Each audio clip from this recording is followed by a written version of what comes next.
आप देख रहे हैं बियानी टीवी, बात में दम है। नमस्कार दोस्तों, मैं डॉक्टर संजय बियानी खास मुलाकात प्रोग्राम में आपका स्वागत करता हूं।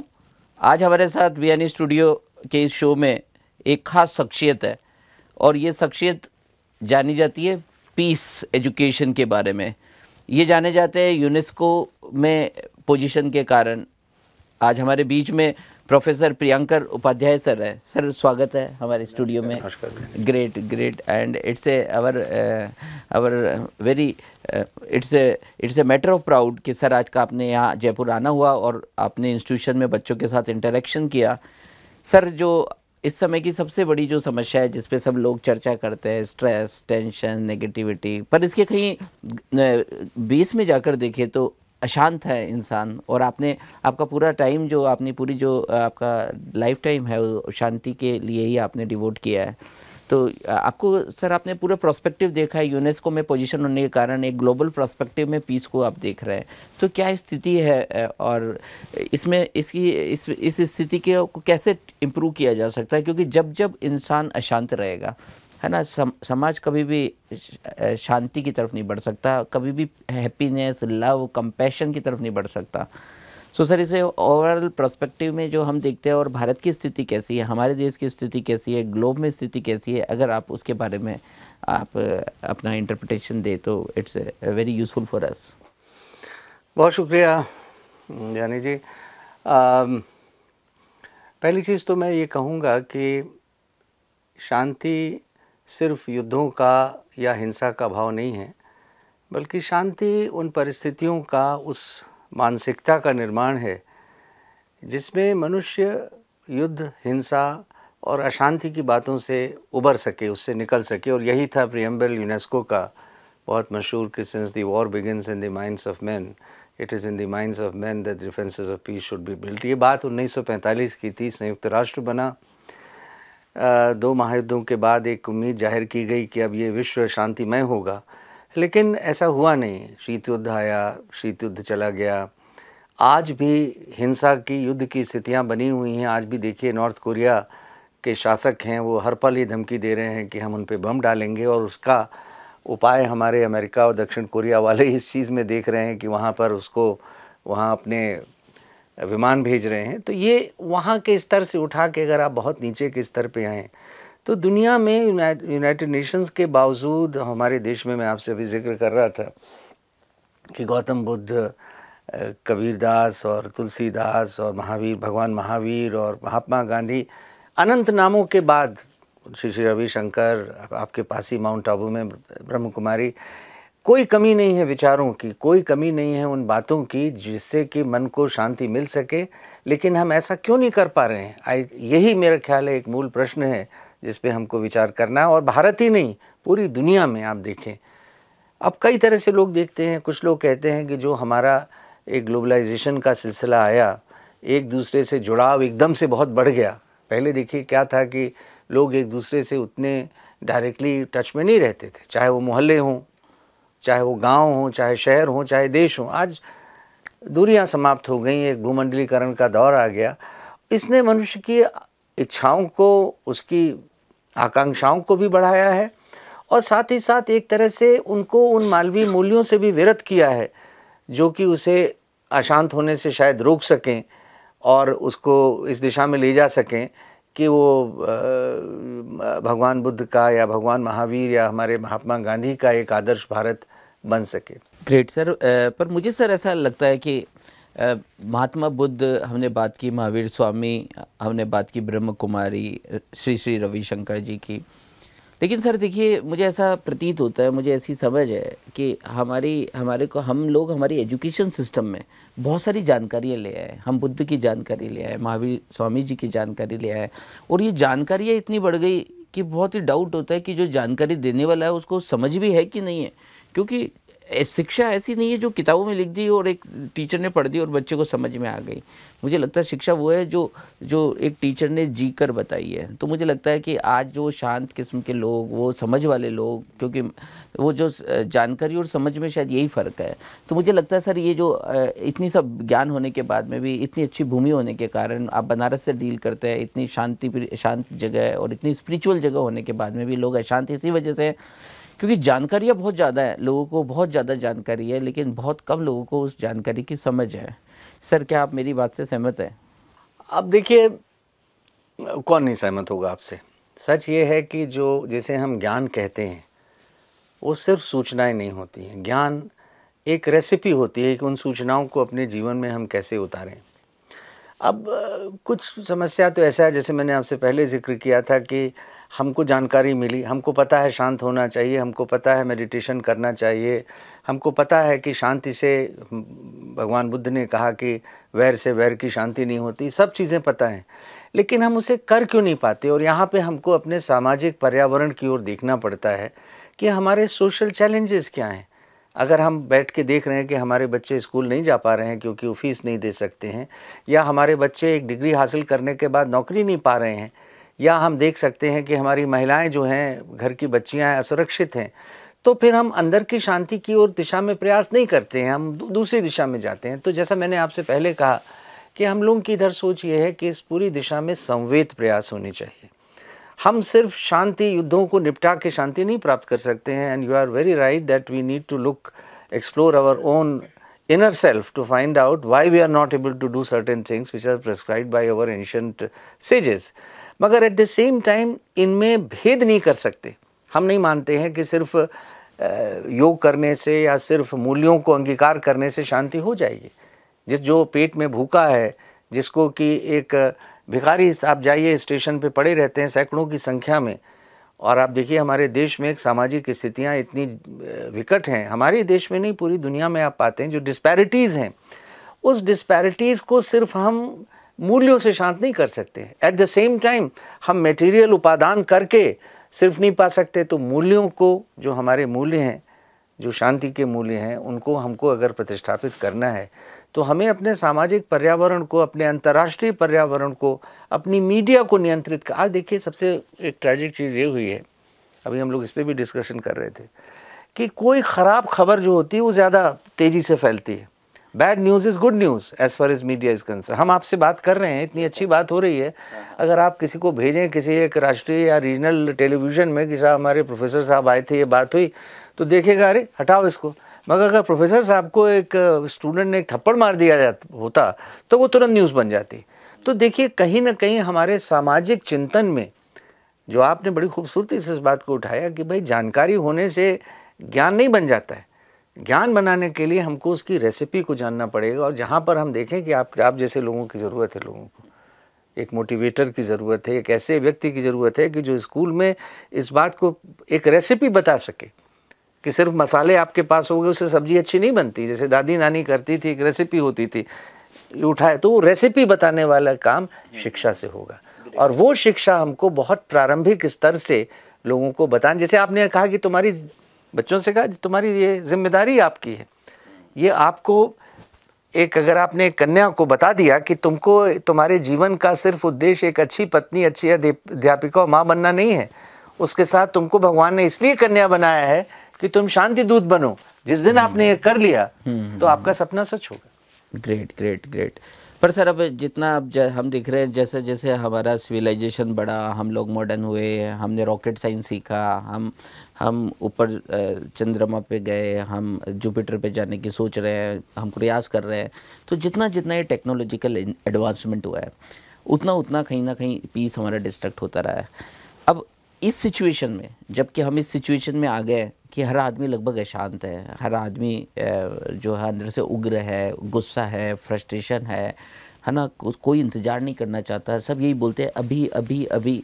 तो ऐसी जब स्थिति में हम आ गए, तो अब इसमें पीस की आपको क्या आशा दिखाई देती है कि क्या ऐसा किया जाए सोसाइटी में जिससे अब इस ग्रेट समस्या का एक समाधान निकल कर आए? देखिए, आपके प्रश्न में एक तरह से एक बहुत अच्छे से सूत्र हैं जवाब देने के लिए, ये टेक्नोलॉजी, डिजिटल टेक्नोलॉजी कहें या नॉलेज सोसाइटी की ओर जो हमारी टेक्नोलॉजी का अभिवर्धन हुआ है, तो एक तरह उसमें बहुत पोटेंशियल है हिंसा भड़काने का। और आज यकीन मानिए कि आज की जो हिंसा हम देख रहे हैं, ऐसी बड़ी हिंसा मैंने अपने लंबे करियर में कभी नहीं देखी। और मैं आपको बताऊं कि इस दूषित जो चिंतन है, आप देखिए सारी लड़ाइयाँ आज सोशल मीडिया में लड़ी जा रही हैं। और ये कौन लोग हैं सोशल मीडिया में लड़ने वाली? वो लोग हैं जिन्होंने एक भी अच्छे साहित्य का, ग्रंथ का, बुद्ध का, जैन का नहीं अध्ययन किया होगा। हम आपको बताएं, एक हम लोग पढ़ते थे, एक अनिवार्य किताब थी संस्कृति के 4 अध्याय, मेरे ख्याल है ये राहुल संस्कृतायन की थी, फैमिली रामधारी सिंह दिनकर की थी, मुझे याद नहीं, अभी पंक्तियाँ याद हैं। तो उन्होंने बहुत अच्छी चीज़ की। उन्होंने कहा देखिए प्रॉब्लम ये नहीं है कि हम दूसरे धर्म को नहीं जानते, प्रॉब्लम ये है कि हम अपने ही धर्म को नहीं जानते, हम दूसरों के धर्म के बारे में कमेंट करते हैं, संस्कृति के बारे में कमेंट करते हैं। आज हम इतने संकुचित हो गए हैं कि वसुधैव कुटुंबकम की भावना जिस देश से निकली, जिसके कारण उसका मान है, हम आज ये मनाते हैं कि चीन में बम गिर जाए, पाकिस्तान में गिर जाए, इसराइल में गिर जाए, श्रीलंका में गिर जाए, हमें कोई मतलब नहीं है। दूसरी कम्युनिटी को आग लग जाए, हमें कोई मतलब नहीं है। तो इससे क्या हो रहा है? इससे ये दिखाता है कि आपका देश जो है, आपकी जो संस्कृति है, जिसने जो शरणागत हमारे यहाँ, जैसे सीरिया में हम तो सीरियन क्रिश्चियंस परसिक्यूटेड थे, वहाँ के मुस्लिम्स परसिक्यूटेड हो गया और गुजरात में उनको हमने शरण दी। भारत का मानस बहुत बड़ा था वसुधैव कुटुंबकम।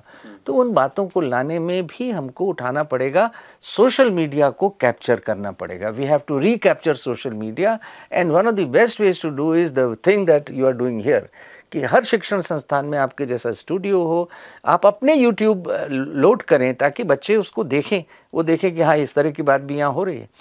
तो न्यूक्लियर एनर्जी सिर्फ विध्वंसकारी नहीं हो सकती है, वो निर्माणकारी भी हो सकती है। तो सोशल मीडिया को, डिजिटल को भी हमको उनके हाथ से छीनना पड़ेगा ऐसे हिंसक लोगों के माध्यम से। इन दिनों सर हम देख रहे हैं कि सोसाइटी में जैसे जैसे ये सब चीज़ें बढ़ी है, लोगों की महत्वाकांक्षाएं बढ़ी है, इच्छाएं बढ़ी है, पर मुझे ऐसा प्रतीत होता है, मैं आपसे सहमति चाहूँगा कि मैं कितना ठीक सोच रहा हूँ, ये मुझे महसूस हुआ है कि ये सब चीज़ें बढ़ने की वजह से, है ना, अब एक नई दौर चालू होगा। उस नए दौर के अंदर जो अमीर आदमी है वो भी अशांत होगा, तो वो भी शांति ढूंढेगा। गरीब आदमी तो ढूंढ ही रहा है, कुछ समय बाद अमीर आदमी भी थक कर अशांति ढूंढेगा। तो मुझे लगता है कि एक फ़ैशन बनेगा शायद, जैसे अभी योगा एक फ़ैशन बना है, कभी बर्गर एक फ़ैशन बना, तो मुझे लगता है ऐसे कुछ चीज़ें फ़ैशन में बनेगी। उसमें वो जो सही फ़ैशन जो मुझे लगता है जिस रोज़ सोसाइटी में आएगी, जिसको कुछ लोग माइंडफुलनेस कहते हैं, कुछ लोग मेडिटेशन कहते हैं। अगर गरीब भी करेगा, अमीर करेगा, तो अमीर को भी रियलाइज़ होगा कि why not I should help them, क्योंकि जब तक ये डिस्पार्टी, जब तक अमीर नहीं सोचेगा, गरीब तो बेचारा अभाव में है ही, पर अमीर इतना बड़ा बन गया है कि वो सोच भी नहीं पा रहा है कि उसको ऐसा लग रहा है कि मैं ही अपने लिए ही हूँ।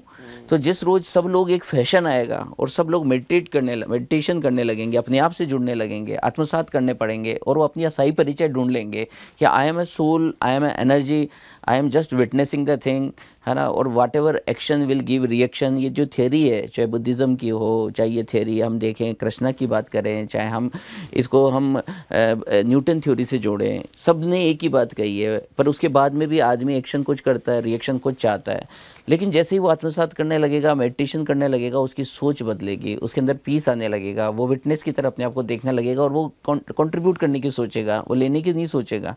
तो क्या सर ऐसा लगता है कि मेरी सोच जो है कि जैसे जैसे इस सोसाइटी के अंदर जिस रोज़ मेडिटेशन एक फैशन में आ जाएगा, हर गरीब, अमीर, छोटा बड़ा, हिंदुस्तान, पाकिस्तान, और सब लोग करने लगेंगे, क्योंकि इसमें कोई धर्म नहीं है। अभी मैं किसी को बोलूँ ये बुद्धिज़्म में ऐसा कहे तो लोग अलग हो जाते हैं, हम कहें इस्लाम में ऐसा कहे तो लोग अलग हो जाते हैं, हम कहें हिंदू संस्कृति तो अलग हो जाते हैं।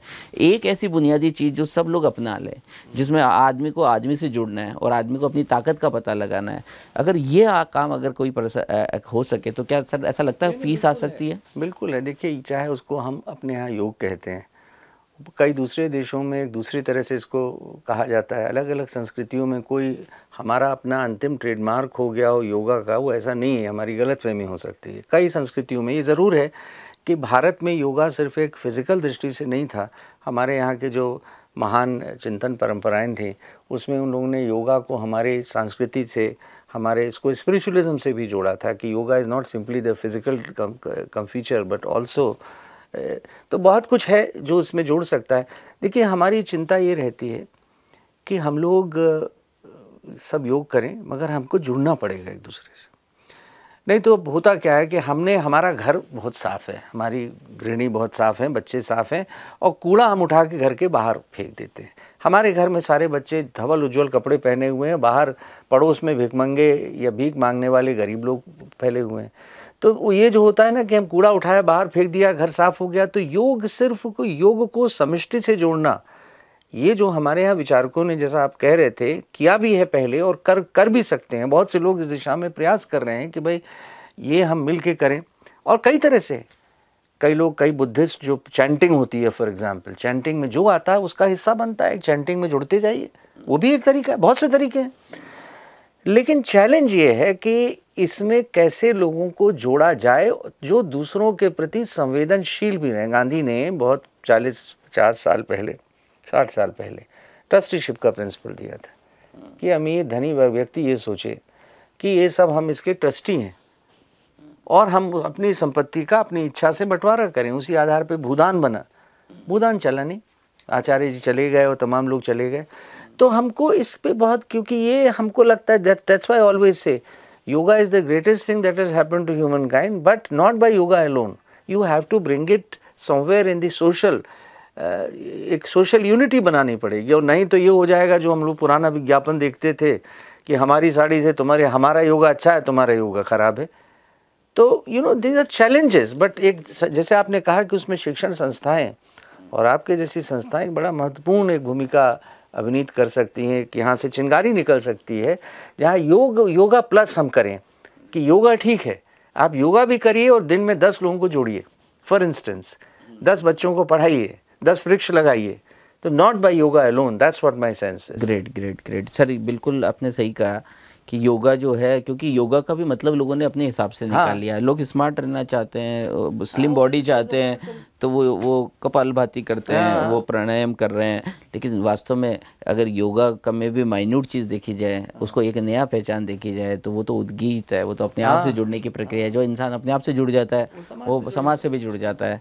तो चलिए, कहीं ना कहीं ये बिंदु जो है काफ़ी अच्छे रहे।